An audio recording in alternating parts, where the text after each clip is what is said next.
Hey, this is Matt once again. We're about to another video. This is another paid request, this time for Charles. Thank you so much for that. For those interested in requesting pretty much any type of videos, topics, commentaries, reviews, randomness, whatever it may be, feel free to send either directly to my PayPal or join my Patreon. Both links are down below in the info box. And this is for Cocoon from 1985, directed by Ron Howard. From what I understand, originally it was going to be directed by Robert Zemeckis, but he was doing Romancing the Stone, and I guess studio execs saw that and they thought the film sucked. So they're like, nope, you're not getting this job. So then they gave it to Ron Howard, but then Romancing the Stone was a huge hit, so then he got Back to the Future, which was even a bigger hit in '85, although Cocoon was also another hit in '85, just not nearly as big of a hit as Back to the Future. But yeah, Ron Howard directed this, Opie Taylor himself, but by this point he had directed films like Splash with Tom Hanks, among other films. After this he would direct films like Willow, Apollo 13. And this is a sweet movie. It's a sweet, charming movie. It feels like a film Spielberg would direct, but he didn't. Where you have these friendly aliens that have come down because they want to rescue their brethren, their buddies, who were left behind long, long ago. So they hire this boat captain, played by Steve Guttenberg, who people forget how successful Steve Guttenberg was in the 80s. Because you have the 4 Police Academy films, which were hits. You have Short Circuit, which was a hit. I mean, think about this. Police Academy 1, 2, 3, and 4 were hits. That's why they kept making more of them. He had Cocoon in '85. He had Short Circuit in '86. He had 3 Men and a Baby in '87. And then he did Cocoon: The Return in '88. And then it's when in the '90s where that kind of fell off. The hits did not keep coming. But I always liked Steve Guttenberg. Always enjoyed him. Always thought he was charming. Always thought he was funny. I always thought he had such a nice, likable quality to the guy, whether it be in, the Short Circuit or Police Academy films or so forth. Just always enjoyed him. Like I said, I always thought he had that likable, fun quality to him. Like I said, always enjoyed him in those movies. Police Academy, Short Circuit, 3 Men and a Baby. Love 3 Men and a Baby. Think it's needs a Blu-ray. It's weird to call it underrated because it was the biggest hit of '87, but there's no Blu-ray no one talks about. So yeah, I think I almost want to say, yeah, it's underrated. But get back to Cocoon. He works well in the... People say he's over the top, but I liked his reaction, especially when he finds out who these people are, and he's trying to talk his way out of the situation. He's like, well, don't eat my face. Eat your face. Is that a delicacy? No, I didn't mean that. I didn't say that. Well,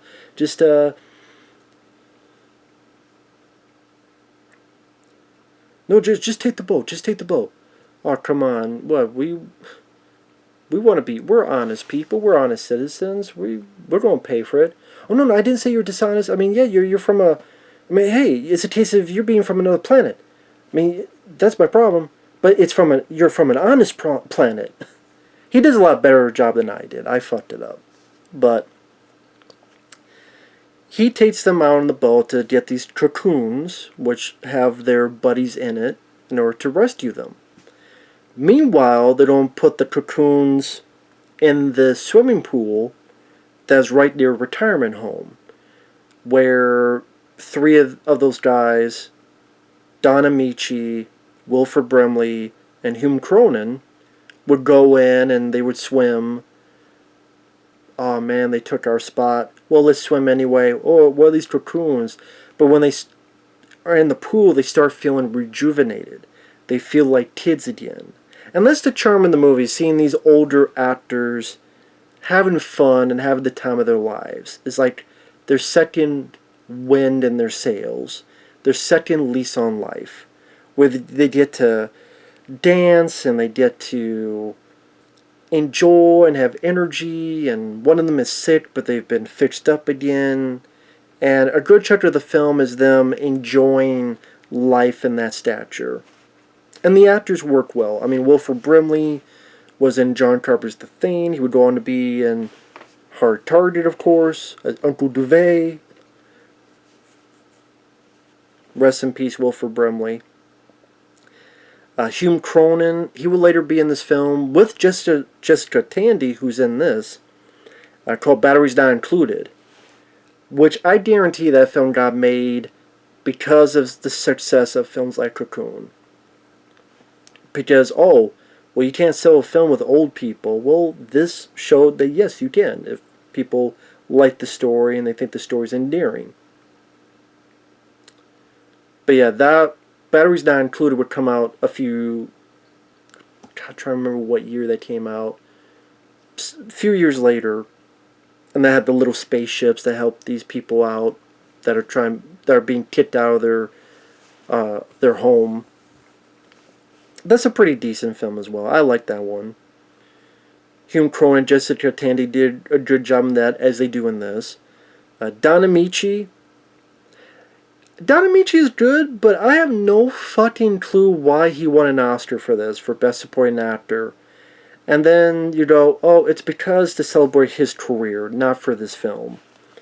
Because he's getting up there in age, but I'm sitting there going, to be honest, if you're telling me which performance I like more, I would give it more to Steve Guttenberg or fucking Wilford Brimley than Don Ameche. I mean, I like Don Ameche in the film, but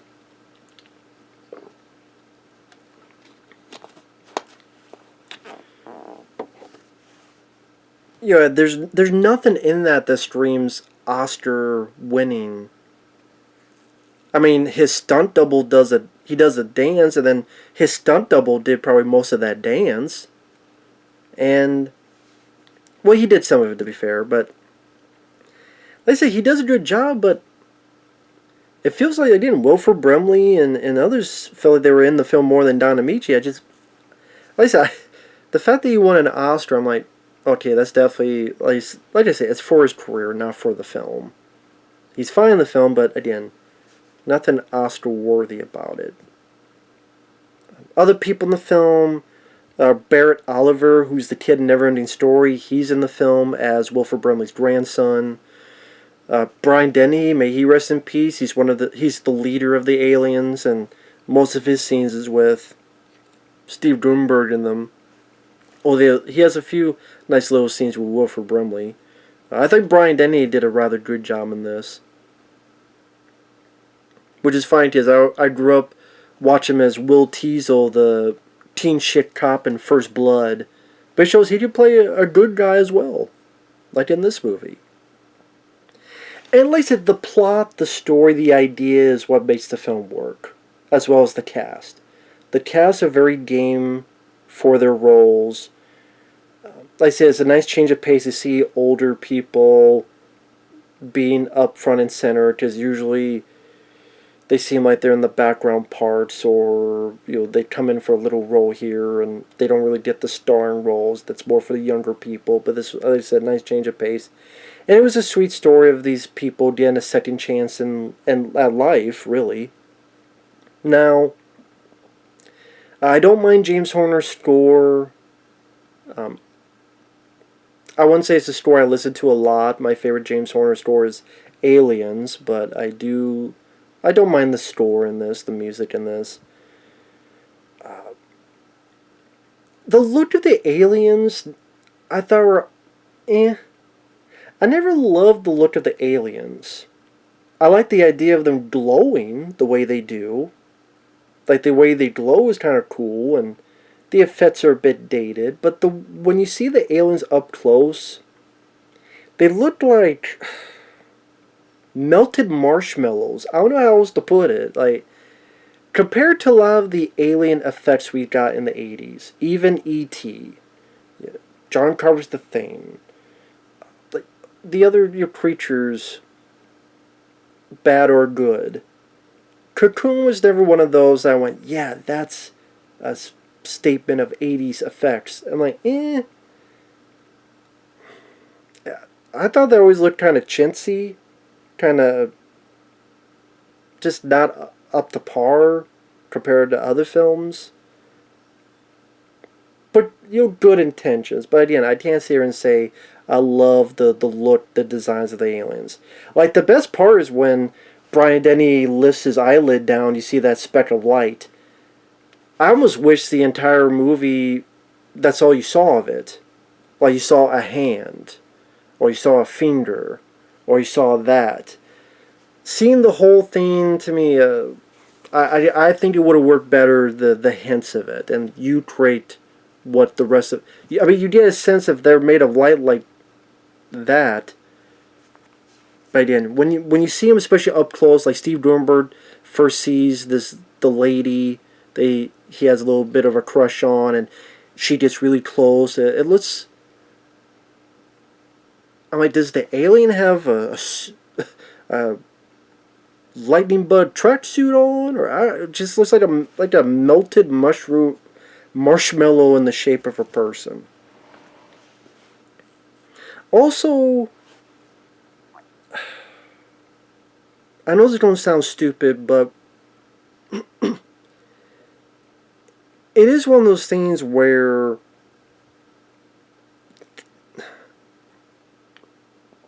technically the old people screwed up, and they kind of got rewarded for their screwing up. What I mean by that is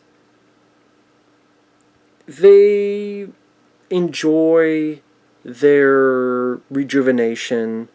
There's this one guy, Bernie, who's a blabbermouth. So now all the old people try to get in, and they're sucking up all the rejuvenation. They're playing too rough, and some of the cocoons get fucked up. 2 of the aliens die, and the rescue operation is null and void. So they came all the way there to rescue these folks. That's no longer the case. And on top of that, it led to 2 aliens dying. And then, other than Bernie, and I get it, they didn't do it on purpose, they didn't meant for that to happen, but still they fucked, and Wilford Brimley does apologize. By the way, they do get rewarded, even though they fucked up the aliens' rescue and they got 2 aliens killed. They got rewarded to be on a spaceship to go to live possibly forever. The people that were splashing in the pool, yay. They didn't mean any harm, I get that. So that's why it's not like I hate the film. It's not like I dislike the film. It's just one of those funny observations, watch it again going, well, wait a minute. No wonder I had a little bit in my brain that was bugging me about the film. Not to make me hate it, but it's like, yeah, they did kind of fuck up, and they did cause 2 aliens to die, and if these guys were not fucking around with the pool in the first place, these aliens would have been able to rescue their buddies. Which then resulted in Cocoon the Return. They returned to do the rescue operation they were doing in the fucking first place. Now, if it was Don Ameche, Wilford Brimley, and Hume Cronyn saying, listen, what do we need to do to get you to rescue these guys home? What do we need to do? Okay, we're going to do this, this, and this, whether they got connections or a little bit of rejuvenation juice they have left to do this, this, and this. So they're able to fix their mistake of letting this rescue operation continue and come to fruition. Makes me wonder what the other aliens in the spaceship were going, who the fuck are these 30 or so old people, humans? What the fuck's going on? I thought you said this was a rescue operation. Where the fuck are our buddies? And you bring these 30 jamotes? That's a Robot Chicken sketch waiting to happen. Where these... oh, I can't wait to see my husband, or I can't wait to see my boy or my girl, whoever the hell was left behind. And they turn around and there's Wilford Brimley. What the fuck? Who the fuck are you guys? What the fuck happened? Well, actually, 2 of them are dead, including your son. What? How the hell did that happen? Well, they were jumping the pool. They were jumping the pool? And now they're here? They're going home. They're going home? So they don't die? What the fuck? maybe I'm looking too much into it, but yeah, if someone did that sketch or robot, I would love to see it. But with that said, Wilford Brimley has a nice scene with his grandson about where they're going. Like I said, it does a nice, sweet nature of that older folks are still important folks. They're not to be brushed aside or... I get the idea of satisfying message of these folks getting their second chance, where they could be teachers to these aliens and vice versa, and get a second chance in life, get a second chance to explore, see what happens next.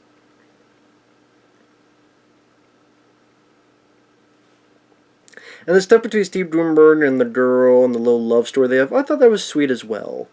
Yeah, that one scene in the swimming pool, kind of the aliens' version of lovemaking. The way Steve Guttenberg... The effects don't look the best when the light's bouncing around, but Steve Guttenberg's reaction, I thought was rather funny. And again, I love the Goot. I'm a big fan of the Goot. I love Guttenberg. Big fan of him. It's sad, again, in the 90s. He would do films like The Big Green and that Mary-Kate Ashley Olsen film, but it's like, oh man, they're like the only parts he could get.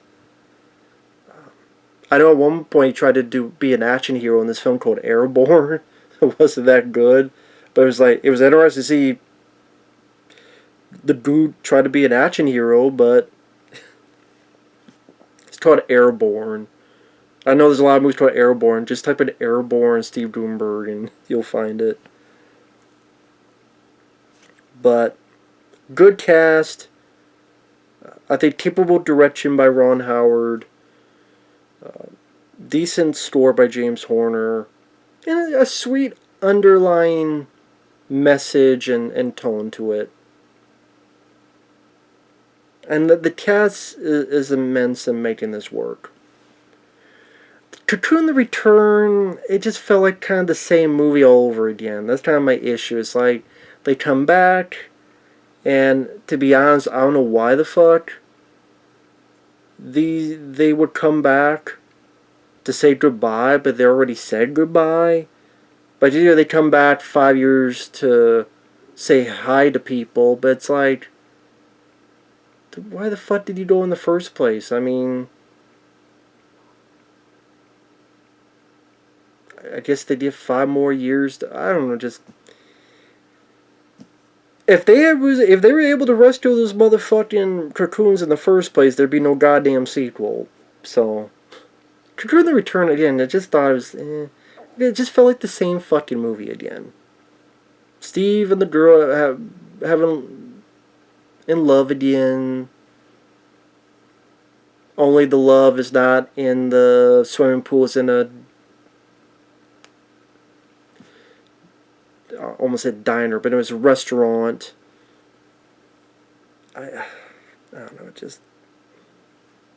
it was a sequel that wasn't really needed at the end of the day. You didn't need Cocoon the Return. But the first Cocoon, that's a film does it have a special edition? I'm trying to think now. I don't know.